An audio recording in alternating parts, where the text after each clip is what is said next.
بسم اللہ الرحمن الرحیم۔ ناظرین السلام علیکم ورحمۃ اللہ۔ معارف القرآن جلد دوم، وی لاگ نمبر 365، پہلی قسط، پیج 386، سورۃ النساء نمبر 4 اور آیت نمبر ہے 31 یعنی 31۔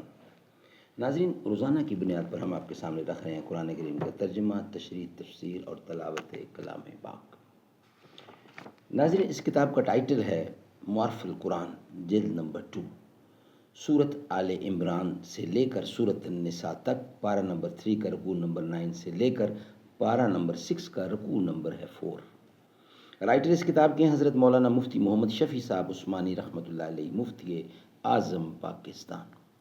نحمدہ ونصلی علی رسولہ الکریم، بسم اللہ الرحمن الرحیم۔ قال النبی صلی اللہ علیہ وسلم، خیرکم من تعلم القرآن وعلمہ۔ بہترین لوگ وہ ہیں جو خود بھی قرآن پڑھیں، دوسروں کو پڑھائیں، سکھائیں اور لکھائیں۔ ستارہ کیا میری تقدیر کی خبر دے گا، وہ خود فراخی افلاک میں ہے خاروں زبوں۔ زمانہ عقل کو سمجھا ہوا ہے مشعل راہ، کسے خبر کے جنوں بھی ہے صاحب ادراک۔ خودی وہ بحر ہے جس کا کوئی کنارہ نہیں، تو آب جو اسے سمجھا اگر تو چارہ نہیں۔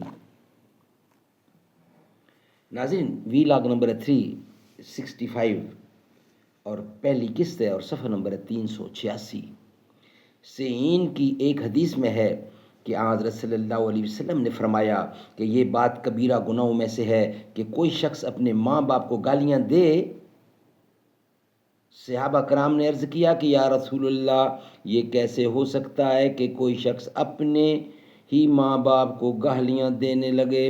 فرمایا کہ ہاں، جو شخص کسی دوسرے شخص کے ماں باپ کو گالی دیتا ہے اور اس کے نتیجے میں وہ اس کے ماں باپ کو گالی دیتا ہے، تو یہ بھی ایسا ہی ہے جیسا کہ اس نے خود اپنے ماں باپ کو گالیاں دیں، کیونکہ یہی ان گالیوں کا سبب بنا ہے۔ اور صحیح بخاری کے ایک روایت میں رسول اللہ صلی اللہ علیہ وسلم نے شرک اور قتل ناحق اور یتیم کا مال ناجائز طریق پر کھانے اور سود کی آمدنی کھانے اور میدان جہاد سے بھاگنے اور پاک دامن عورتوں پر تہمت لگانے اور ماں باپ کی نافرمانی کرنے اور بیت اللہ کی بے حرمتی کرنے کو کبیرہ گناہوں میں شمار فرمایا ہے۔ بعض روایات حدیث میں اس کو بھی کبیرہ گناہ قرار دیا گیا ہے کہ کوئی شخص دارالکفر سے ہجرت کرنے کے بعد پھر دارالہجرت کو چھوڑ کر دارالکفر میں دوبارہ چلا جائے۔ دوسری روایات حدیث میں ان صورتوں کو بھی گناہ کبیرہ کی فہرست میں داخل کیا گیا ہے، مثلا جھوٹی قسم کھانا، اپنی ضرورت سے زائد پانی کو روک رکھنا، دوسرے ضرورت والوں کو نہ دینا، جادو سیکھنا، جادو کا عمل کرنا، اور فرمایا کہ شراب پینا اکبر الکبائر ہے، اور فرمایا کہ شراب پینا ام الفواحش ہے، کیونکہ شراب میں مست ہو کر آدمی ہر برے سے برا کام کر سکتا ہے۔ اسی طرح ایک حدیث میں ارشاد فرمایا کہ سب سے بڑا کبیرہ گناہ یہ ہے کہ انسان اپنے مسلمان بھائی پر ایسے عیب لگائے جس سے اس کی آبرو ریزی ہوتی ہو۔ ناظرین، یہ ویلاگ ہمارا یہاں ہی کمپلیٹ ہوتا ہے۔ انشاءاللہ نیکسٹ ویلاگ میں بقیہ حصہ آپ کے سامنے رکھیں گے۔ یہ ویلاگ ہمارا یہاں ہی مکمل اور کمپلیٹ ہوتا ہے۔ زمیں میلی نہیں ہوتی،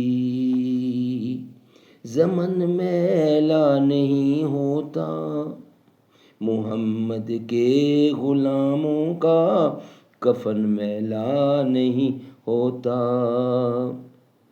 محبت کملی والے سے وہ جذبہ ہے سنو لوگو، یہ جس من میں سما جائے وہ من میلا نہیں ہوتا۔